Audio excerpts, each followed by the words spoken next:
Alright guys, so today we're checking out the ikko Lumina OH300s. Now ikko is a company that is responsible for two of my favorite IEMs, the OH1s and the OH10s, but those are much more expensive IEMs where the Lumina OH300s only come in at $49. And right off the bat, the first thing that I was curious about is if these were still going to have that bass heavy sound that the OH1s and the OH10s had. I was also curious if these were going to be as heavy as those other IEMs. So we're going to talk about all of that. We're going to talk about what all comes inside the box and see why this may be one of the best budget IEMs out there. So the first thing that was really unique about these is the design. It's basically using a photochromic glass on the outside that changes based off the environment you're in. So if you go from inside to outside, it will change colors. And what it's doing is it's trying to protect the circuits that's inside. So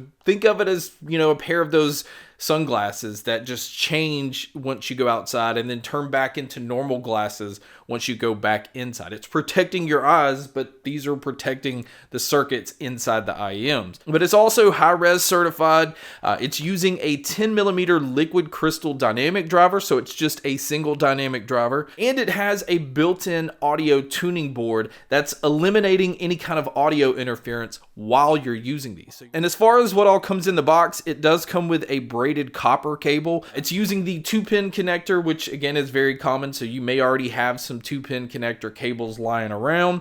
And then the plug-in is an angled 3.5mm plug-in. So again, pretty universal. You can plug this into any phone that has a headphone jack, or the Steam Deck, the Switch, or maybe even just your laptop. But as far as anything else, it comes with 6 sets of ear tips total, and it's technically 2 different styles. Now, one is a little bit more bass heavy than the other, so it is important to make sure that you're picking the right ear tip, and it's really just a small, medium, and large in both styles. Now, the design and the weight of these IEMs, it is a much lighter feel than the OH1s and the OH10s.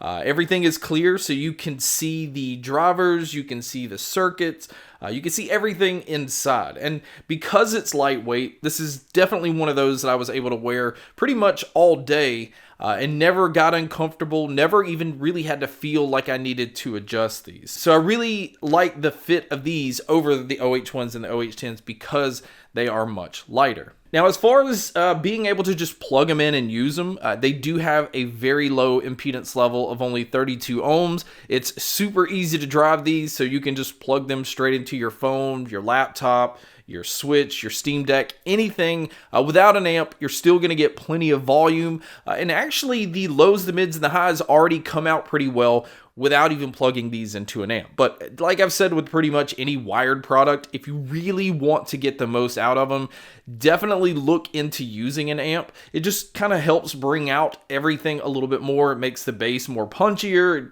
Brings out the treble to have a brighter feel to them. I use them in, the XD05 Pro, which I talked about in the video just a couple of days ago.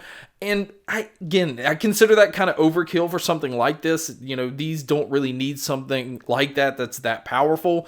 So just one of those little portable DACs that you can plug into your phone is going to be more than enough to just boost these and give you a little bit more. And so with that, let's just go ahead and talk about the sound that these have. And in typical ikko fashion, they definitely stuck with the boosted low end. But the difference between these and the OH1s and the OH10s is the bass isn't as tight. It's not as refined as it is in those pairs. And maybe that's because, these are falling in at a much lower price tag. But it still has that subwoofer type effect. It's just not as tight as it is on the other ones.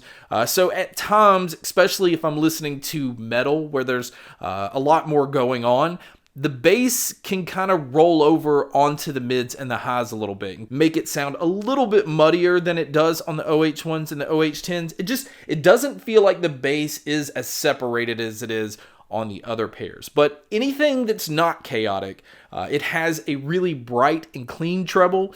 At times, it can even kind of come across as harsh. I noticed that there is some sibilant sounds with the S's, and the mids, for the most part, sound pretty natural. It doesn't sound like anything artificial is going on. It doesn't feel like they're trying to push them too forward. And again, anything outside of metal, it never felt like anything was falling back in the mix either. So for the most part, it is a well-tuned IEM. It's not one of these that's trying to be, flat or reference style. So, if that's what you're looking for, this is not going to be the pair for that. But if you're just looking for something fun, something dynamic, and something that still has a pretty decent sound stage and sound imaging, it made me feel like I was in a medium to large size room. And again, I think it's because the bass is as loose as it is. It kind of closes things in a little bit more. But luckily, this pair had no issue with being able to tell where different sounds were coming from. So if I'm going to grade these into the different genres, if you mainly listen to pop and hip hop, I would give these an 8. If you mainly listen to rock and metal, this is where I would drop these down to a 7. But if you listen to easy listening or country or, any genres that's more vocal driven, I give these a 9 here because the mids sound really natural. It lends itself very well to those genres, which I didn't really expect because it's a bass-heavy pair. But if you're going to use these for media like movies, videos, and games, I would give these an 8, which brings my overall rating on these to a solid 8. I think from a value standpoint, this is an excellent pair. I like the fact that ikko is offering this in a pair that's under $50, where you can kind of get a taste of what their OH1s and the OH10s can do. Just don't expect the bass to be as tight as those.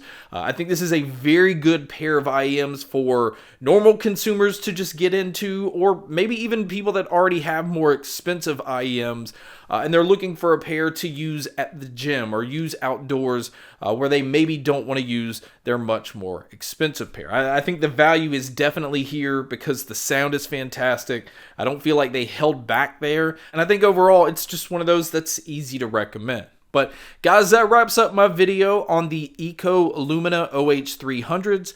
Thank you so much for checking out this video. Thank you so much for checking out all the other videos. And as always, make sure to stay tuned for more.